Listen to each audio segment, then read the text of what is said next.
Today we are going to start our new chapter, that is the chapter number 6, tissues. So in this chapter we are going to study about the different types of tissues, their functions, and we see how do the tissues organized or how do the tissue originate, as well as how do they work in any organism. In this chapter we are going to study about the animal tissues as well as plant tissue. So let's see what is the meaning of tissue.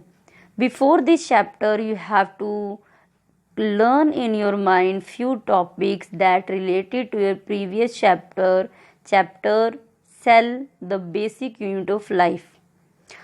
आपको पता है जो cell है वो किसी भी organism की basic structural और फंक्शनल यूनिट होती है।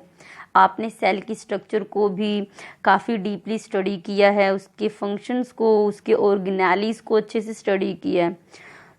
टिश्यू जब जो सेल होते हैं एक साथ, जब बहुत सारे सेल मिलकर एक ही काम को परफॉर्म करते हैं तो ऐसे ग्रुप ऑफ सेल्स को हम बोलते हैं टिश्यू। इट मीन्स टिश्यू भी सेल से ही बनते हैं। अगर आपको ऑर्गेनिजम्स की स्टार्टिंग से बताया जाए ऑर्गेनिज्म बनता कैसे है, तो सबसे पहला हमारे पास आता है सेल। जब बहुत सारे सेल्स मिलते हैं तो उससे बनता है हमारे पास टिश्यू लेवल, और जब बहुत सारे टिश्यू एक साथ काम करते हैं तो उसे हम बोलते हैं ऑर्गन, और जब बहुत सारे ऑर्गन्स एक साथ काम करते हैं तो वो बनाते हैं ऑर्गन सिस्टम।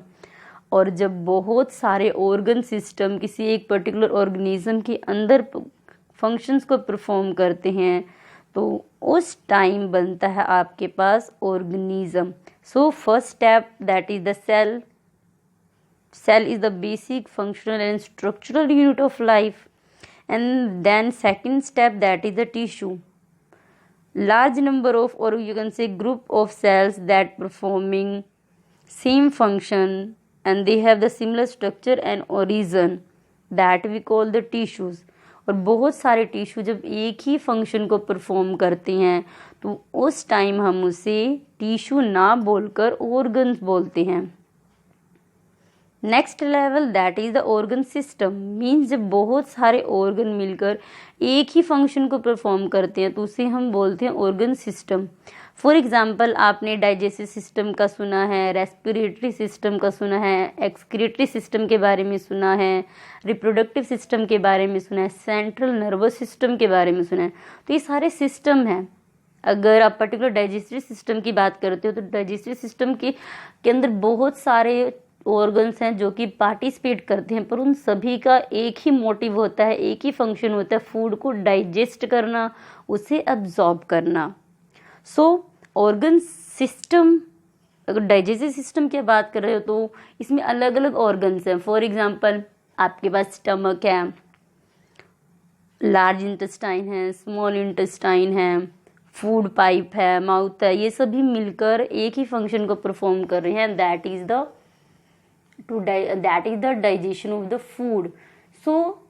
जब बहुत सारे इसी तरह के सिस्टम पर्टिकुलर किसी एक ऑर्गेनिज्म के लिए काम करते हैं, फिर पर्टिकुलर एक साथ जब काम करते हैं बहुत सारे ऑर्गन सिस्टम, तो हम उसे बोलते हैं organism. It means for example human beings as organism हम कंसीडर करते हैं, क्योंकि हमारी बॉडी के अंदर बहुत सारे सिस्टम एक साथ काम कर रहे हैं ताकि हमारी बॉडी अच्छे से फंक्शनिंग कर सके।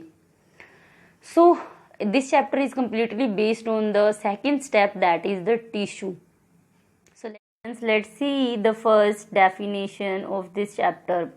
इस चैप्टर को हम डिटेल में डिस्कस करेंगे from the NCERT book, but today we are going to discuss few topics of this chapter in short. So first one, that is the tissue. What is the tissue? How do you define the tissue? Tissue is a group of cells having similar origin, structure and function. It means tissue cell का group होता है जिनकी जो origin है, यानी कि जो वो जहाँ से वो बने हैं वो एक ही जगह होगी, वो वहीं से बने होंगे या फिर एक पर्टिकुलर उनका ओरिजिन होगा। उनकी स्ट्रक्चर और उनका फंक्शन वो भी सिमिलर होगा, सेम रहेगा। Study of the tissue is called histology, यानी कि अगर आप टिश्यूज़ के बारे में स्टडी करते हो या फिर आप टिश्यूज़ की डिटेलिंग जानना चाहते हो, कुछ भी जो टिश्यू की से रिलेटेड है आपका, आप उसके बारे में स्टडी करोगे हिस्टोलॉजी के अंदर। Next one that is the in unicellular organisms, for example amoeba, paramecium, euglena. So these are the example of unicellular organism. In unicellular organisms, single cell perform all the basic functions. So जितने भी basic function हैं उस organism के अंदर, वो एक single cell के through ही perform किए जाएंगे. इट मीन्स अगर आप अमीबा कंसीडर करते हो तो अमीबा के अंदर क्या होता है, अमीबा एक सिंगल सेल ऑर्गेनिज्म है, सिंगल सेल से बनता है. इसमें जितने भी प्रोसेसेस है, चाहे अमीबा को खाना खाना है, मूव करना है, रिप्रोड्यूस करना है, ग्रोथ करना है, वो सभी के सभी फंक्शन इसी एक सेल के अंदर होते हैं. Whereas in multicellular organism, it means ऐसे ऑर्गेनिज्म जो कि बहुत सारे सेल से बनते हैं, for example plant and animal.